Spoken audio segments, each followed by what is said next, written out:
Content warning. This audio contains mention of sexual assault.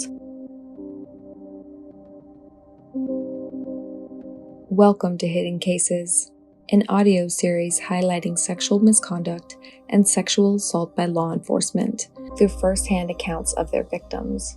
If you haven't listened to the introduction trailer, please go back and listen to it now before continuing on to episode 1. Hidden Cases. Introduction. Protest Community. Subject 1A.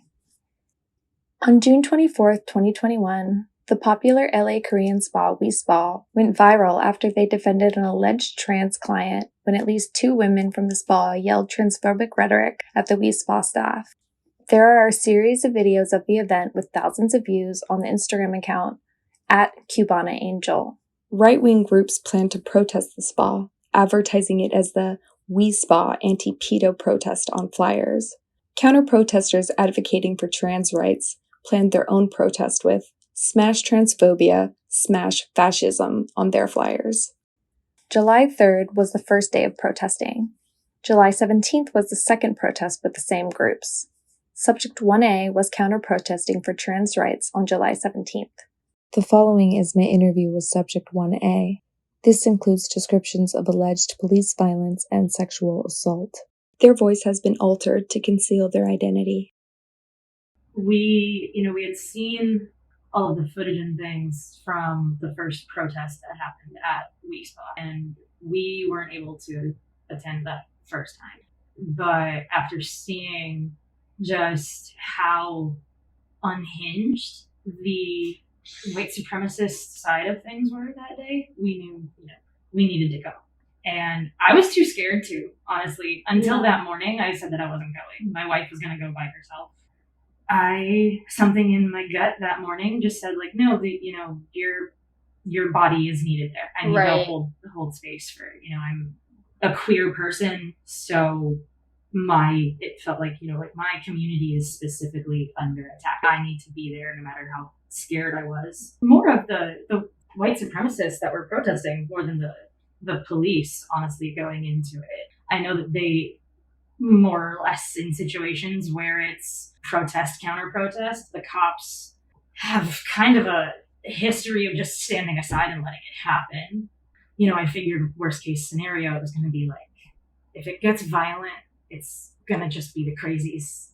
And yeah, that morning just felt like, I need to go. And yeah, I went into it very scared.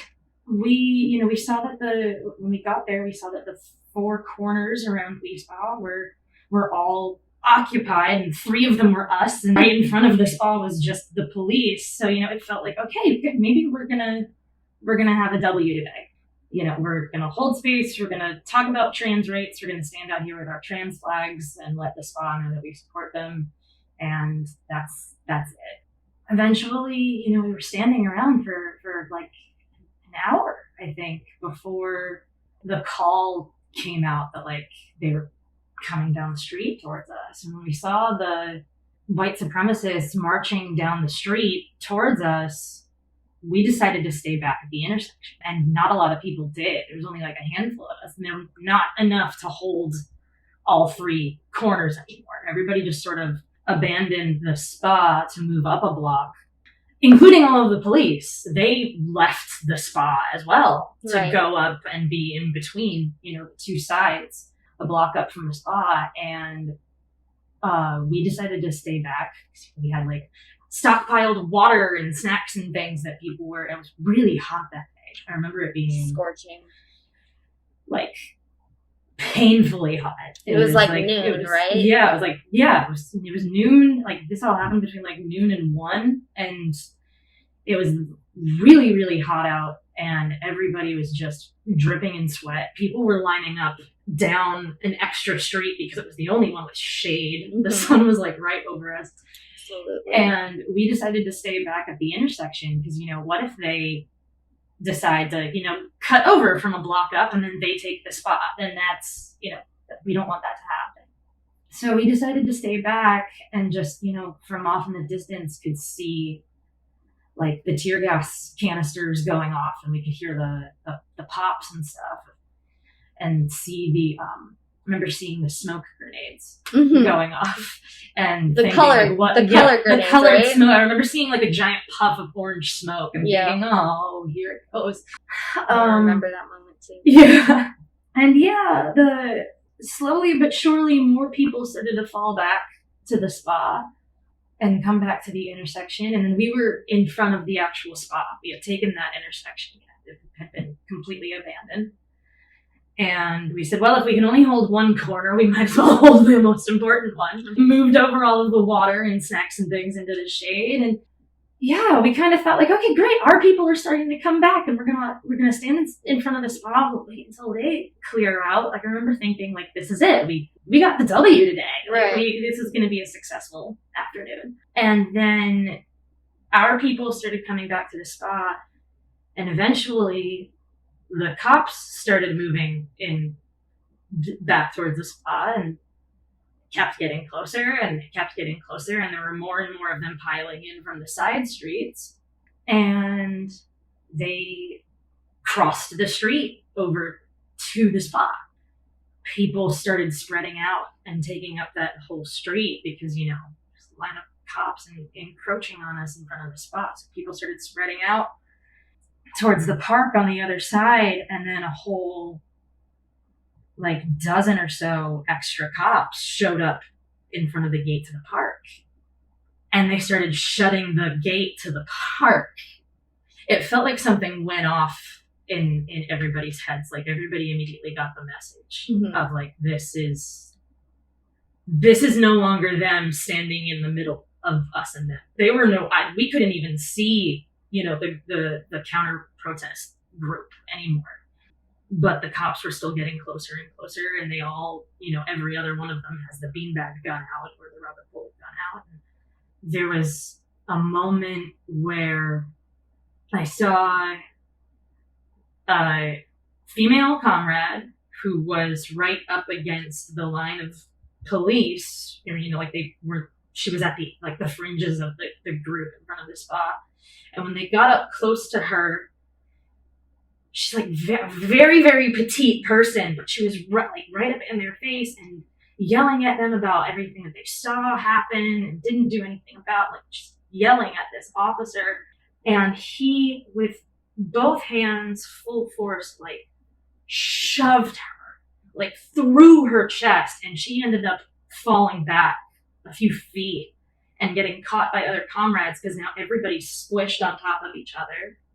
People started, backing up, and there was a tree that was sort of planted in front of WeSpa blocking us from the police. And I remember people getting their hair stuck in the tree and everything because people were backing up and not even looking where they were going, and people just getting caught in this tree.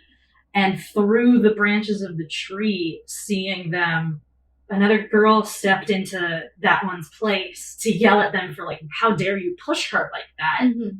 And they shot her point blank in the stomach with a rubber bullet. And I saw her kind of bend over really suddenly in half and ran up the street. And that sort of, I don't know, that it was another big moment in everybody sort of realizing what was going on. I heard a lot of people referencing the tunnel, the infamous night in the tunnel. They were just they just started firing the beanbags like paintballs. It was nothing. Right. They were going everywhere. They were whizzing past people's heads. They were everywhere but the ground where they're supposed to cut the rubber bullets. Right. Fucking everywhere. There was a construction zone right behind WeSpa, down the street. And there were a bunch of construction workers out, and they had those little concrete guardrails set up, the temporary ones, set up between the construction zone and the street, because they had dug a trench. And I remember as we were running down the street, some people asking the construction workers, you see that they're shooting at us, right? Can we, can we run through here? Because it was either run through this construction zone or run down the street with no cover. and cops on the other side of us just firing the rubber bullets like crazy. And a couple of the construction workers just kind of like nodded their heads like, yeah, do what you gotta do. And people started ducking behind the concrete and like duck walking their way down the street. So we were low and crouched down. Comrade was right in front of me, moving down the concrete. And at one point we kind of stood up to start running to see if we could like get away any faster. And as soon as he got up, he got hit with a rubber bullet in the shoulder right in front of me. And I sort of grabbed him and held him down behind one of the barricades again. We were both sitting on the ground there. I am looking at his shoulder and seeing that he was already like bleeding from it. I looked up over the barricade to see, where if the cops were still there, and there were 4 with their guns aimed at my head, like all lined up right in front of the fence to the park. 4 of them just pointed right at my head, like they were waiting for me to have enough exposed that they could shoot at. And I ducked back down, and 2 people with medic gear were standing in front of the barricade, like between me and the cops. And they each took a rubber bullet in the backpack. Like they have those big packs with all of their medical gear. And they each got hit in the back with a rubber bullet. And one of them said to me, "It's going to take them a second to reload. You have time. Run." And I looked up, and sure enough, all 4 of them were standing there reloading the guns, because they only fire like one at a time. And while they were reloading, I ran down the street and across towards the gate to the park. But the cops closed the gate to the park. And I remember there being a family, like an older man with 2 little kids. They each had an ice cream cone, and he was talking to the cop about, like, "I'm just trying to take my family into the park. What's going on? I just want to take my kids into the park." And one cop drew out his baton and raised it at the guy, and another cop aimed a beanbag gun at the guy and told him to get the fuck out of there. They just kept saying, "Get the fuck out of here, get the fuck out of here." And the guy like grabbed each of his kids and turned around and ran down the street. His kids. Can I ask what race he was? He was Latino, definitely, and an older Latino man. He had like a gray beard, gray eyebrows, and he had like a baseball cap on. And yeah, he had to grab each of his kids like under an armpit each and sort of clutch them to his chest as he ran down the street with them, because it's terrifying.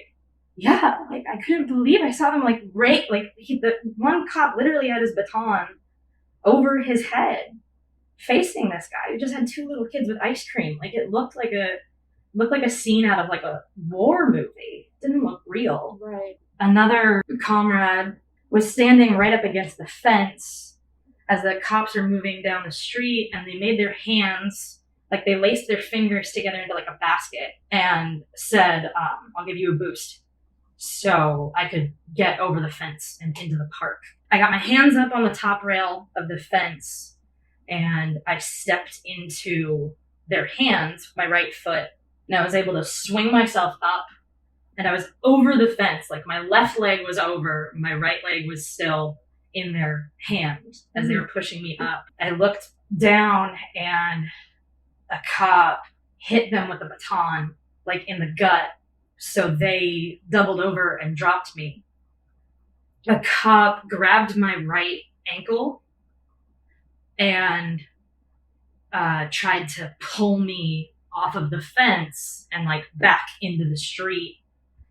And the way that they pulled my ankle down, I landed like on my pubic bone on the top of the fence.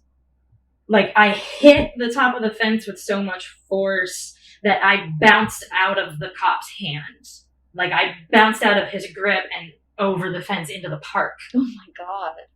I landed, I remember sort of rolling down a hill for a second. And I got up and I just started running through the park. I saw some other people, that I recognized from the protest that had been, with us. The pink bandanas were like the dead giveaway. And I started following them, and we had sort of stopped for a second to catch our breath, figure out what we were going to do. Like, okay, we're in the park now. What are we going to do? And a couple of kids on skateboards, they were probably 17, 18 years old, skated up to us in the middle of the park and stopped and looked at us and said, they've closed all of the gates in and out of the park, and they're starting to come in, and they're looking for people. And we think they're looking for y'all, so you should probably get out. And that was it. And they were on their skateboards and they disappeared. So we started running back towards, so this would be the opposite corner of Lafayette Park from Spa. And we're all the way, catty corner across the park. And there was a person living in a tent in that corner of the park from they're inside the fence. We were, sort of running up the hill towards him and thinking okay, we're going to have to jump the fence and get outside of the park and start running down that street to get out of here. He came out and he said, oh shit, do you guys need to get over? I heard that he had heard all of the guns popping off. He had a bunch of milk crates outside of his tent, and he stacked them into stairs so we could climb over the fence. Amazing. Yeah. Beautiful little moment of solidarity. It was really cool. And he was cheering us on kind of when, we got to the other side of the fence. We looked, to our left at that point, and there were more comrades coming up the street towards us, but there were police all behind them and marching up closer and pushing them towards us. So we looked to the right, up the street, and this would be 6th would have been the next cross street. There were cops on the corner already. And there were more sort of popping up over the top of the hill. It felt like that scene in Mulan where all of the Huns just appear over the crest of the mountain, and seeing their helmets pop up one by one on the hill. And we all sort of looked at each other this is it, we're fucked. Because now they're on both sides of us. We know that into the park isn't an option, and the only thing in front of us is an apartment building. That's all locked off. So, I think we all had a collective we're screwed moment. I got over to the sidewalk and was just trying to okay, I'm just going to, there's only a handful of them up there already. I'm going to walk up the sidewalk and I'm just going to tell them, I'm going away from the scene. I'm trying to leave. That's all I've been doing is running the fuck away from them all this time. I'm trying to leave, and I never got the chance. They moved up behind us so fast that we were squeezed off of the sidewalk into a single line across the street. So it was a full line of cops, a full line across the street of us, and another full line of cops in front of us. Until, we were just pressed up against each other like sardines. They started to push in from the sidewalks, all with the guns drawn. I've never seen I felt like every single one of them had usually it's every fourth one or every third one. It was all of them on the front line had a gun. They started to push in from the sides and tell us to get into the street. And people are starting to yell back at them the line behind us was telling us to get on the sidewalk. The line in front of us is telling us to get into the street. What do you want? We just want to leave. And that was being, you sort of yelled randomly. And once they got us into a huddle in the middle of the street, this is the first time that I heard a cop address us. I had heard the cops tell that man to get his family the fuck out of there. And the only other thing I ever heard them say was now the guy gets on the bullhorn and says, "You're all about to be arrested." Explained that it was failure to disperse I remember a bunch of people yelling out, like, disperse what? We never heard anything declared. We started dispersing because they started shooting at us. They told us that one by one, they were asking us to volunteer. They were going to arrest us one by one. And just when we say next, the next person, step up here, turn your back to us and put your hands behind your back. That slowly started happening. People were going up one by one. How many people would you say were there? There were like 40 of us, I think, like inside the circle, maybe like 30, 35. And there were still people from NLG, or there were still two legal observers, like with the neon yellow hats on, inside the kettle with us. And they had notepads and they were taking down everybody's information. Next thing I know, like, I looked around the circle again and they were gone. So I was happy to see, like, yeah, they got everybody's information out of the kettle, and then they got themselves out so that, jail support and stuff could be coordinated. But I remember, as people started to get arrested, we all started chanting the Asada Shakur quote together, like we do at all of our vigils and things. And fists up, sort of that collective moment of solidarity of, okay, we're going to do this, but we're going to do it together. That was the other thing. When they announced that, okay, we want you to step forward one by one, turn your back, and we're going to detain you one by one. And he said, anybody who doesn't want to comply, there's going to come a certain point where we've detained everyone who wants to comply, and those of you who don't will still be subject to arrest, but it may get violent. And I don't know who it was, but I remember somebody in the crowd going, it already got violent, asshole. And I was, at this point, I'm having a full-blown panic attack. I haven't had one in a while, but I'm having a panic attack. Like, my heart is racing. It's 100 fucking degrees out and I'm cold sweating. I'm texting my wife, like, who made it out, thank God. She was running in front of me when I was in the construction zone and got out. She was able to get across the street and down one extra block from me, which was the difference between, being detained and not. But she had made it up around the back and she was on the other side of the police line. I remember seeing her talking to all of these cops, like, going down the line and talking to all of them. Eye contact. Like, my wife is in there. Can I, like we were trying to disperse. She just wants to leave. She was literally, I was like 3 feet away from her. It was just me, a cop, and her. It's the only space away when we were on the sidewalk and trying to go up the street. And there was no response from any of them. They wouldn't even look her in the eye, let alone say anything back. And it was everything down the line from, like, can she just leave? We're just gonna get out of here, to, can I take her stuff from her? And then my car keys are with her. Can I get my car? And she said that the only thing a cop ever said to her was, that must suck. So you weren't able to get any of the belongings out? No. Car keys, apartment keys, like, I had it all on me. So she was left there with, nothing. She had her phone, thank God. But, I texted her, okay, I'm turning my phone off. And she said, okay, great, I'll see you at jail support. But the last thing that she said to me before that was, you're having a panic attack, it's okay, take your Ativan.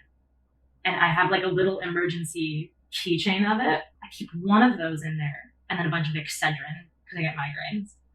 But I keep them in this little keychain on the car keys, and I went to take my Ativan, and I was shaking so bad that the Excedrin went spilling all over the street.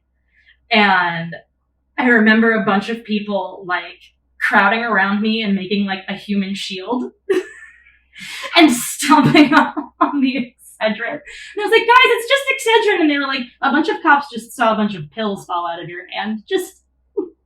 Right. I was like, I remember somebody going, oh shit, does anybody have a headache? We're going to take care of that before.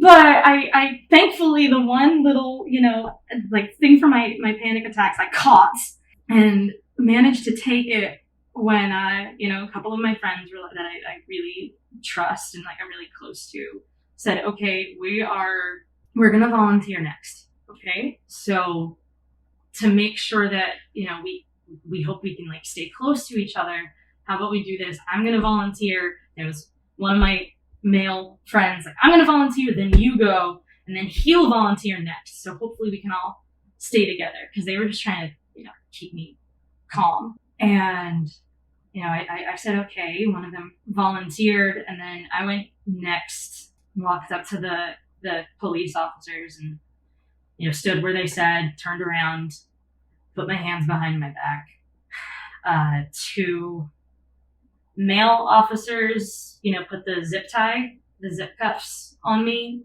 And I remember thinking, oh, well, they didn't put them on that tight. So I think they're just going to cite us here and let us go, hopefully. But then all these white vans were pulling up. They asked me while they were walking me back towards the cop cars and the vans, they said, we need to do a pat down. We need to do a physical search. You can either have one of us do it, or if you'd prefer, we can have a female officer do it. And I immediately said, I'd prefer a female. And they said, okay, well, we're kind of short-handed right now. I think they only had like 2 female officers there at the time. So they had all of the people who had elected for a female officer lined up behind one of the vans. So we were in between one of the transport vans and I remember it was a Prius parked in front of the apartment building. So we were pretty far away from anybody who could see us. And I remember thinking, like, this is kind of fishy. I feel like they're like hiding us. This is weird. And a female officer came up to me. She immediately started reaching into my pockets, like before she even said anything to me. She started reaching into my pockets, and she just started like rambling through this really fast explanation of what she was doing. Like she just, okay, I need you to conduct a physical search. I'm going to pat you down. Is there anything that you have anywhere on your body that could poke me or hurt me? But I mean, like 3 times that fast. Is she wearing gloves? No, she wasn't wearing gloves. She, like I said, she'd already been reaching into my pockets, and she asked me, what all do you have on you right now? And I said, well, the backpack is just full of first aid.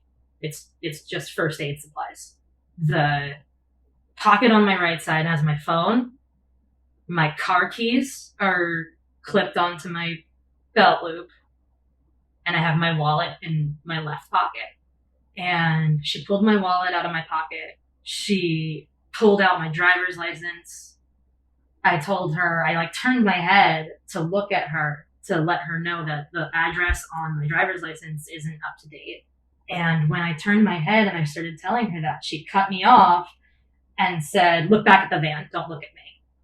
So I'm looking into the tinted glass on the transport van, and I can see that there's people already inside of it, but I can't make out any faces because the windows are really black. But I'm just kind of staring into the window, and I still have my mask on, a hat on, my sunglasses on, and we're standing where the sun is just beating down directly on us, and we're stuck between 2 cars. And the sweat was just like pouring. I remember my mask feeling like soaked and stuck to my face. And she was writing down all of the info from my driver's license. And then, like I said, I told her, like, that address isn't right. She yelled at me, just look back at the van, don't look at me. What is your real address? Took that down. And then she closed up my wallet. She put it into an evidence bag, like a clear evidence bag. And then she took my backpack off of my body. She walked away with them, like, around to the other side of the van. And when she came back, she told me, okay, I need you to turn around and face the Prius and just look at the car. And did what she said. It turned around. I remember standing over the Prius because, taller than the car now. She put her foot in between mine from behind and kicked my legs apart. So I was standing with my feet spread. She said, "No, you need to stand wider than that." And I sort of like inched my feet out a little bit at a time. She, she, out of my periphery, I could see, she wasn't wearing gloves. And she went back down like the outside of my legs. And again, she has her, like with her palms, she was going down. I had like cargo shorts on. And she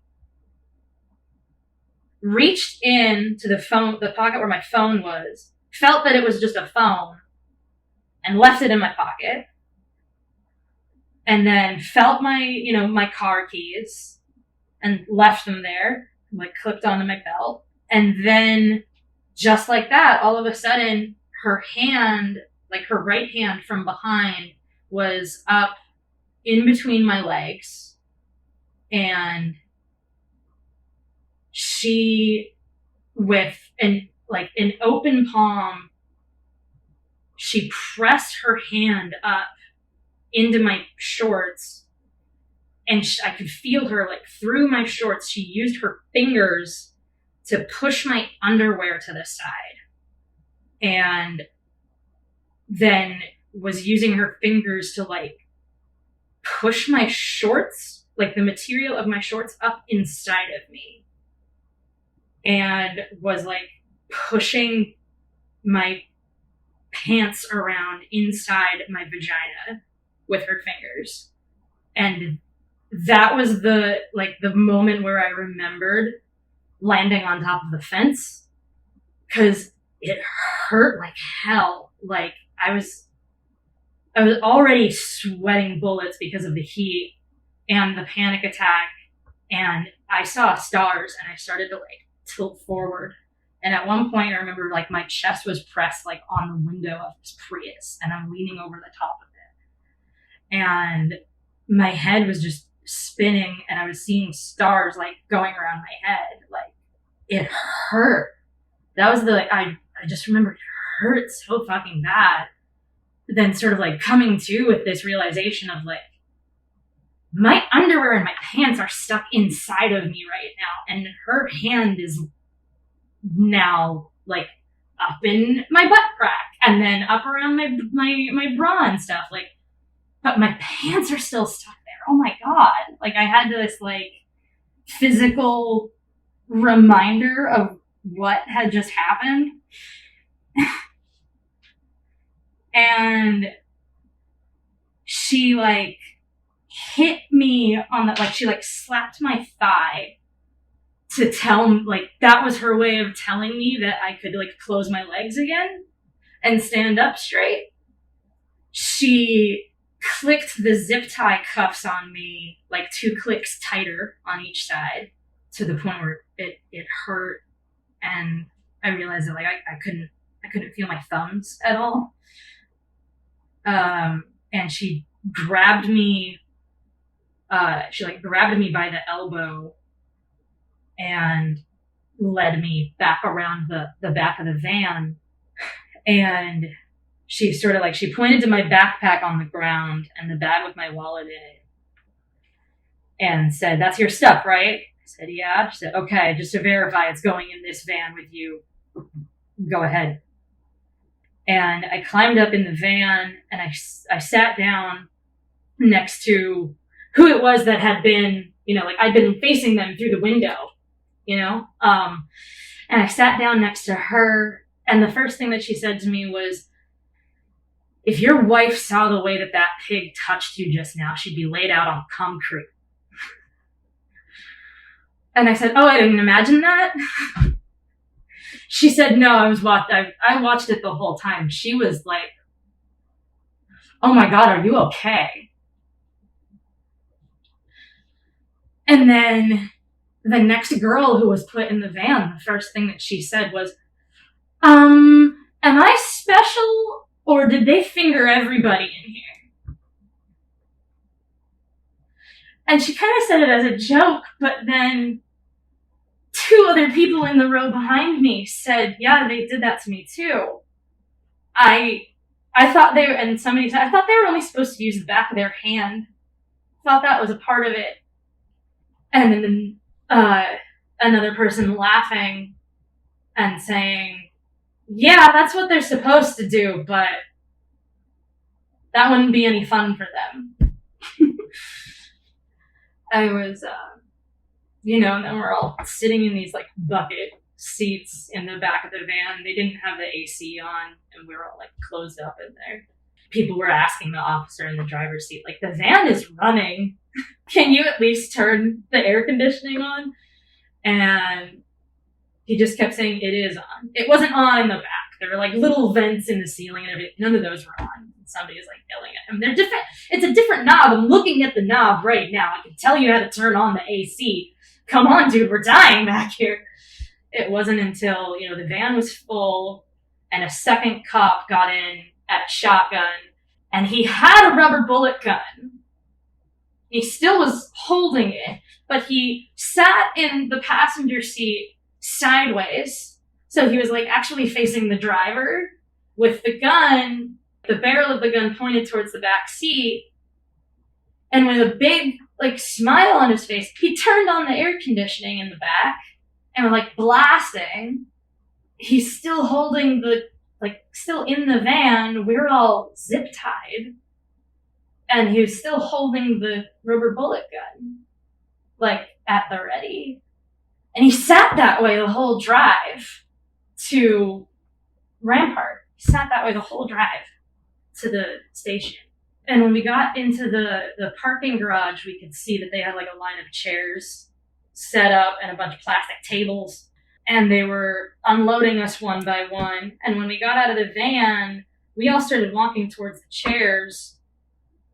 A few of the cops from the station came up to us and said, no, before you sit down, we need to do a body search. And I remember that the two guys that had volunteered, like, on either side of me were already sitting down, and they're like, you already searched them. You did it back before they even got in the vans. What do you mean? And they said, no, we need to pat you down again in case there was any contraband in the van. So they have all of the girls from the van lined up again, like, facing the concrete wall in the parking garage. And different female officer comes up behind me, and, I spread my feet apart, but barely. And she immediately started talking to me about her family. She started saying, I'm just doing this for my safety. I don't want to be doing it to you any more than you want me to be doing it to you. I'm just trying to put in my time and get home to my babies. I have 2 kids at home, and all the while she's patting me down. She was running her hand, I remember she was running her hand, like, up my torso, under my shirt, when she said that she had, I'm just trying to get home to my babies. I have 2 kids at home. And she's running her hand up my torso, underneath my shirt. And I said, I'm just trying to get home to my wife, so be gentle. And she grabbed my left breast like she was trying to yank it off. Like, she, under my shirt, over my sports bra, just grabbed a hold of it and, like, pulled it away from my skin and was, like, squeezing it for a really long time.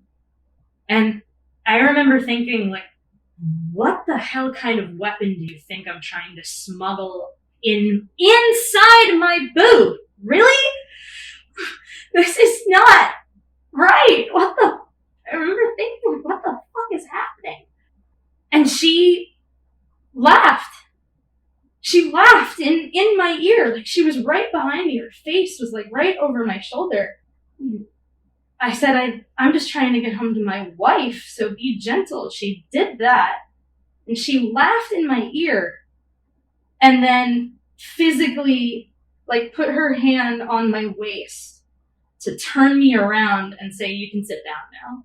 Like, and then it was the same officer who then, like, she was standing in front of the table where they were, like, going through all of our belongings. She was standing there right in front of me, staring at me the whole time. The whole time we were in there, she was just standing there staring at me. Once the next van came in, and people on the inside were, like, banging on the windows. And at first we were all, like, cheering. Like, we kind of thought that it was like a fuck the police thing, that they were, like, banging on the windows somehow inside the van. And then when they opened the back door, the two people that came, like, spilling out of the van, one of them was actively having a seizure. And another was, like, cradling their head in their lap, like, trying to because, we're all still zip tied. She's trying to use her knees to, like, turn her friend on her side and hold her head back, like, doing all of that just with her knees, like, sitting Indian style. Like, I'm just, like, cradling her head and trying to do everything that she can to, like, hold her. And we're all, we're sitting in the chairs and screaming at them to do something. And I'm looking at this, this cop that tried to rip my tit off of me, just, like, staring at her, like, do something. Aren't you guys trained for things like this? You're supposed to be a first responder. You don't know what to do when someone's having a seizure? Like, she doesn't have hands right now. She could choke on her own tongue. Get someone over there, help her. And it was just a chorus of all of us yelling at them, do something, do something. The only thing that any of the officers did was one of them grabbed a bottle of water and was trying to pour it into their mouth while they were having a seizure, which is, like, the number one thing that, at least if you don't know what to do, not to give someone anything while they're having a seizure, because they could die. They could choke to death.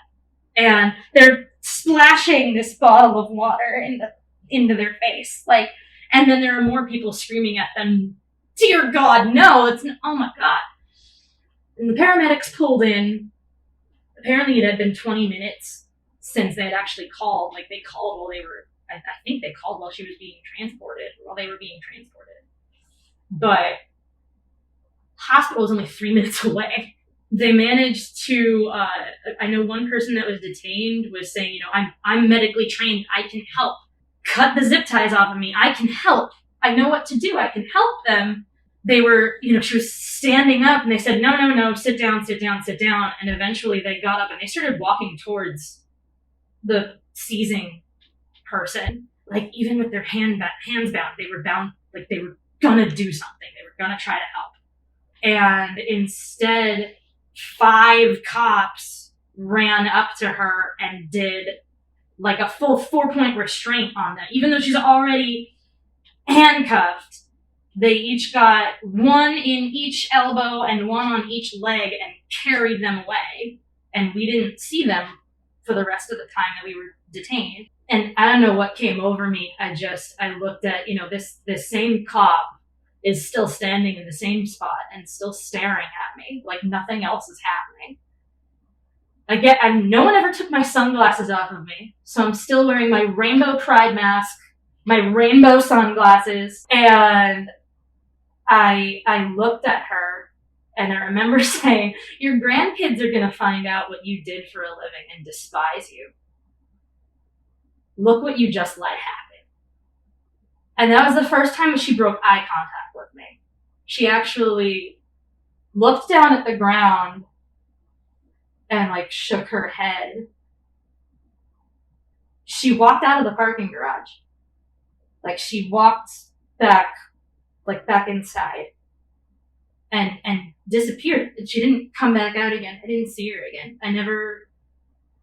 I didn't see her name or her badge number. I don't remember if she was even wearing one. I was staring at her that whole time. I don't remember her even having one.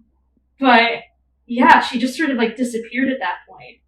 Eventually, they called out, they numbered all of us so they could keep us and our belongings together. And they called out my number, gave me my stuff. They started walking me out of the back of the parking garage and said, another officer said, no, we're not taking them out this way anymore. They got friends out there.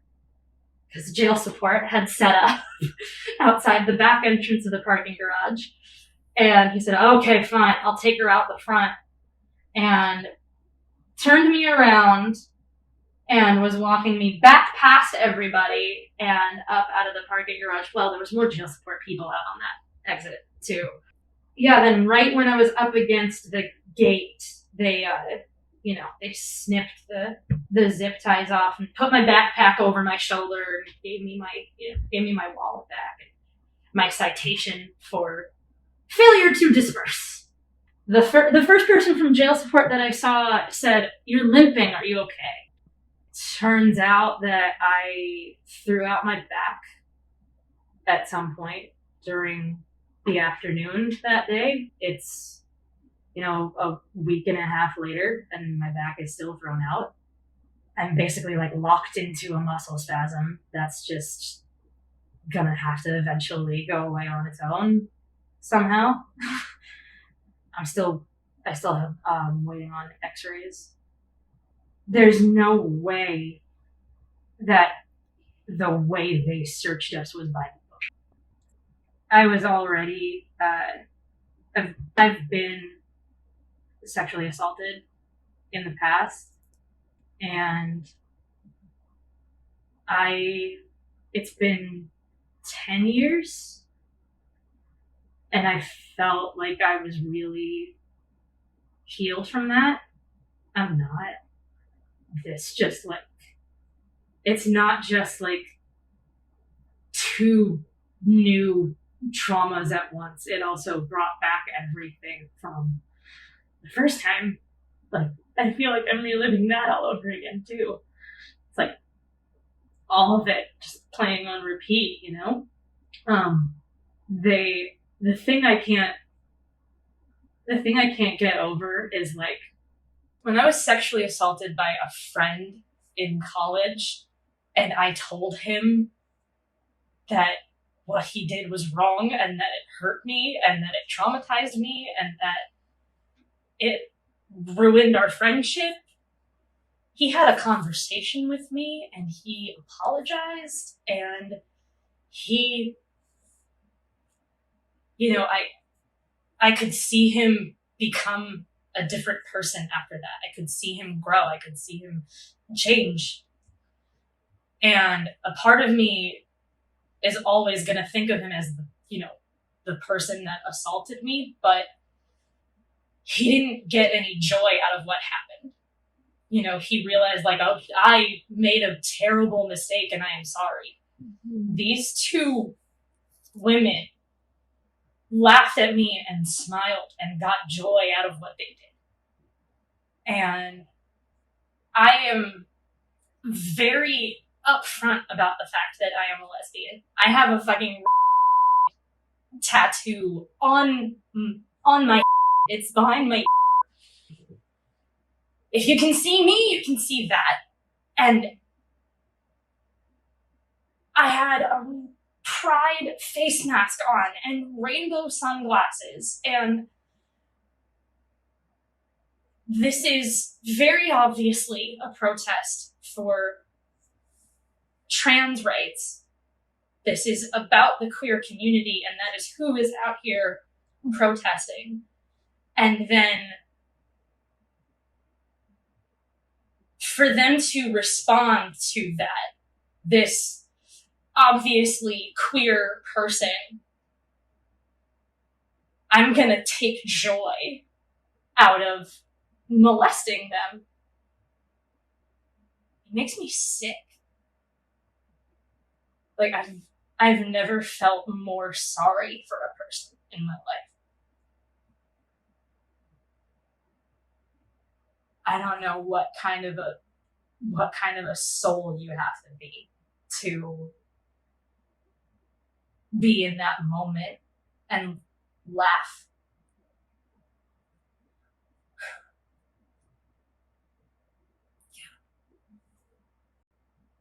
I'm so sorry.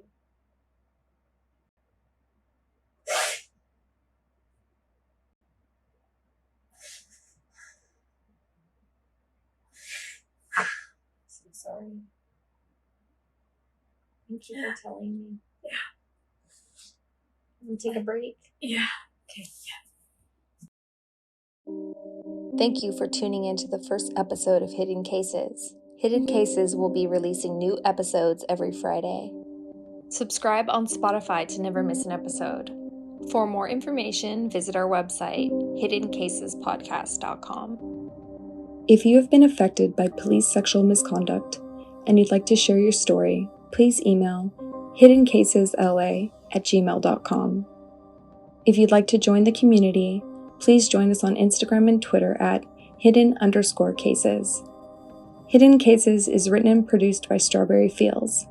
Thanks for listening, and remember, we keep us safe.